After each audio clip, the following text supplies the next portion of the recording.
ხო სუდალევაზე და ლოთობაზე მალაპარაკებ ხოლმე და ეხლა ჭამაზე უნდა ვილაპარაკო. კი ბატონო. სხვათა შორის ძალიან სხვადასხვა თემებია ერთმანეთისგან და შორს არის რა. მოგლეს ბიჭო ჩვენებურები იყვნენ ყოჩაღები რა.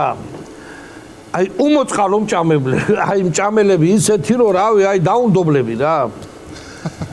წავიდნენ ქელეხში, გვერდზე რაიონში და ჯერ ხო იქ ხო განახერგეს ესე იგი სინი ვერ გააცილე რა, რაც ამათამდე მიდის, სუთითონაი ჭამენ ყველაფერს.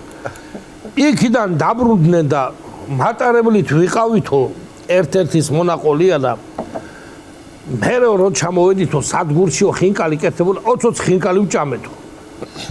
კიდე 20 ხინკალი ჭამეს ქელეხიდან მობრუნებულებმა და ერთი ავიდა და უშუქობა რა. ეგრე ხელით ეძება მიკლუ ჩატელი უხდება რა. როგორც უხდება ისე მოყე. მიკლუთა რომ ვერ იპოვა. ბარბაცით წამოვიდა და ეგრე მაგიდათან დაჯდა. ხელების ცეცებით იპოვა რომ პური და მარილი და სუფრაზე და მწვანილი. აიღებს ამ მწვანილ, მარილში ჩააწობს და პურს არა მწვანილს აჭამს. კიდე ბიჭო ამ ქელეხიდან 20 ხინკალს დაჭამ.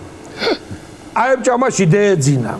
დეძინა და ძილით ცოლი აიგრე აჯანჯღარებს. ვაი შენ მოუკვდი შენ პატრონსო, შალოთო, შეამოსაგდებო, შეუარგისო შენაო. რაგინა ქალო რა ხდება? რა თაუში ხბო? არა ქალო რა ხბოა უშიო. მარა იყო შემეხდასაცემო აი ხ მაგიდაზეო 2000 პამიდური ჩითილი მეტო საწავდა.